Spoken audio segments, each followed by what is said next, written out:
Where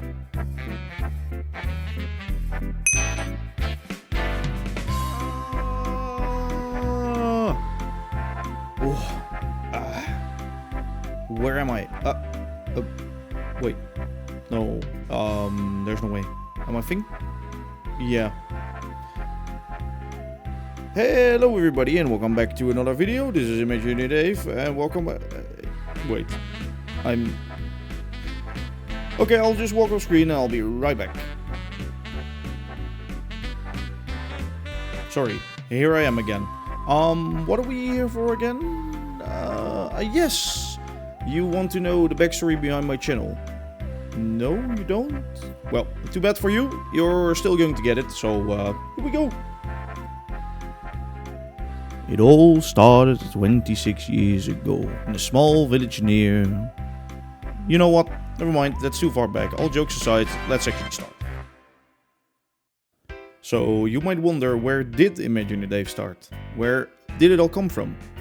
Well, I can be quick and simple about the past. About 13 to 14 years ago I started playing Minecraft. And the first thing I got was a jump scare from a creepy spider in a cave. This led to, well, excitement about the game. And, well, also a new fear of spiders, of course, but that's something else. And my excitement started to grow immediately. A game where you could build whatever you wanted, but which also had limits.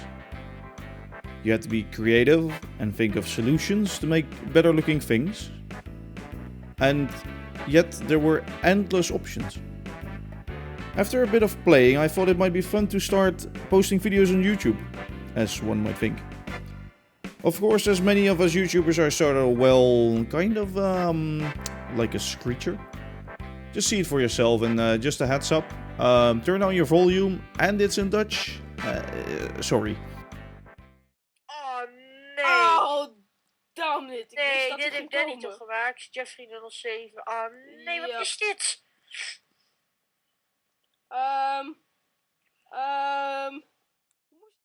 Well, I surely hoped you enjoyed that. I don't think you did, but oh well.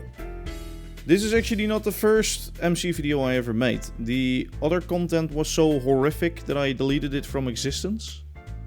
Even though this video is really crap, as you might have seen, it was my first custom map ever and still a fun memory from the past.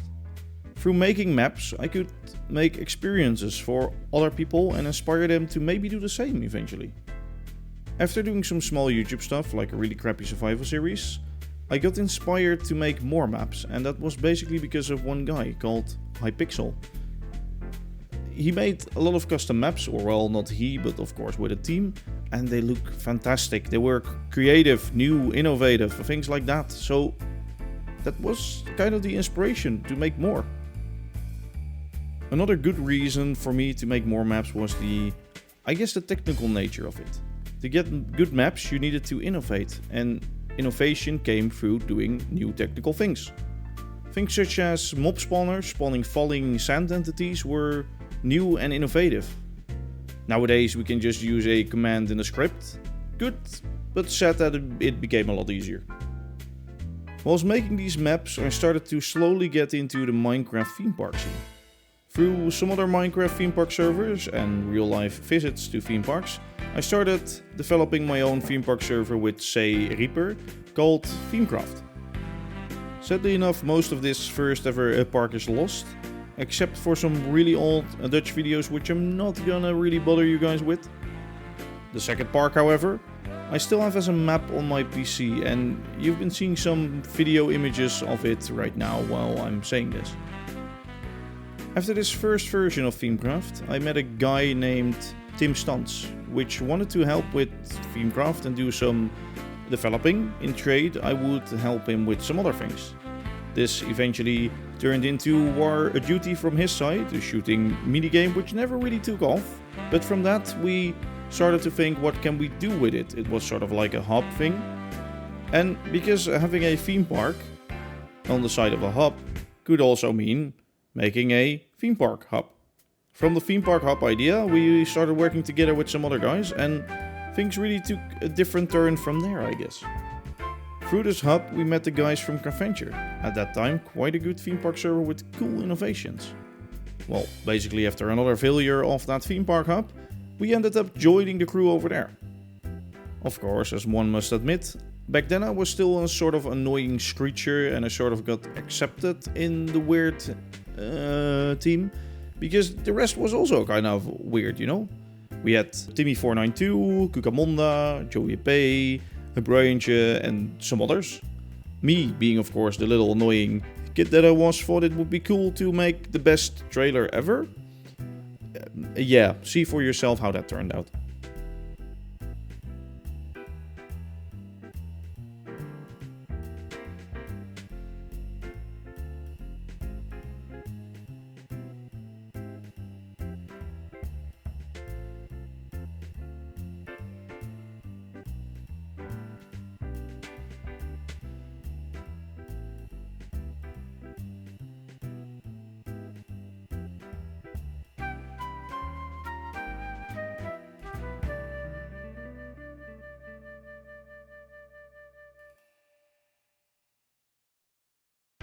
Yes, very good. Right. Well, from here on we continued with what was eventually to become the best Minecraft theme park server at that time. Innovations made possible by Joey, Tim managing the server I guess, and Kuka, well, Kuka was just Kuka. Basically, watching, doing nothing. Over the span of more than 10 years, I got kicked off and added back multiple times because of me being annoying or others being annoying and making me go mad and crazy. Okay, basically I was an idiot. Yeah, okay, I have to admit. I guess because they simply can never live without me, they accepted me back. I don't know how it happened, but yeah. In this period, we played a lot of survival too, and a lot of Adventure and a lot of other games. In total, all my years playing Minecraft till now, I gained about 35,000 hours of Minecraft, probably even more, of which most was spent on Adventure. Well, I got removed from the team over there and I got added back. Other things were also happening on the side. I joined other build teams and servers such as Hypixel Creative, a server that was from Hypixel build team, not really from Hypixel, but they were scouting for builders in the build team, very vague. I also joined the Windcraft build team and some other survival worlds with the Dutch r/place. Of course, a April Fool's joke made by Reddit. After years of playing this game, I started to slowly run out of motivation for the game. Both to me playing for so long and also having other hobbies in life, until finally the solution arrived due to Adventure. See, whilst playing these other games, they started doing a modded survival world with a mod pack called Create. Something which I knew due to YouTubers, but never tried for myself. And then I saw one thing. It had trains. One thing that I haven't quite told you guys about is that I'm sort of a train fan. Or well, to be more specific, a model train fan and a steam train fan. My grandpa used to have his model railway, which as a kid I was allowed to watch and also have fun with. And from that, later on, as he sadly enough passed away, I made my own model railway on the same wooden board as he used to use. The actual first videos on my YouTube channel are 2 videos of what my model railway was like back then. I actually recorded it and I'm visible on screen as like a little, probably 12, 14 year old. I don't know how old I was at that time. But as you grow older and older, you outgrow this hobby for a bit. But then came Create. And Create granted me the key to make these fantasy model railroads again. Create granted me the possibility to make scenery, make stations, make working trains, make working operations, and get this storybook world, sort of. Beside the train aspect and the scenery aspect, Create also inspired me due to the technical but also limiting aspect of it. At first you might think that limiting is bad, of course, but it sparks creativity. One might think that something is impossible, but in fact everything is possible with some extra creativity added to it. Things such as my, by now I suppose, famous turntable design and traverser are great examples of this. There are no turntable blocks, but instead you have to think about sequences, gears, assemblies and things like that. It isn't fun because it's easy, it's fun because it's hard. So this all led to the first Create Survival series which I joined, and I actually live streamed that. So here's a little snippet from the start of that world. This is a little bit of a fuck off. Normally I would go slower and basically line it up with this one. So Arrivals 1. So now you can see the engine over there is already moving. So what that engine is doing is basically setting it up so it can take away the wagon soon. So I now drive up to the turntable lead. I step out of the vehicle. So this one goes off to the turntable. That one gets a green signal to go ahead. And picks up the wagons. There it goes. Meanwhile, that one is on the turntable and goes around.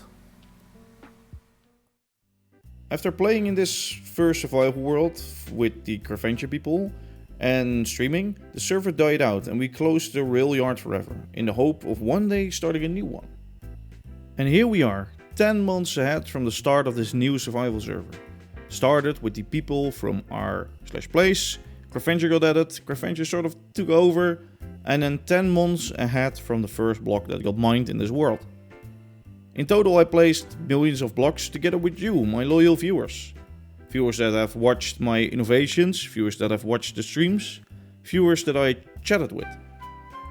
Without you, I would have never been able to make the most realistic Minecraft rail yard, the Shepperton works.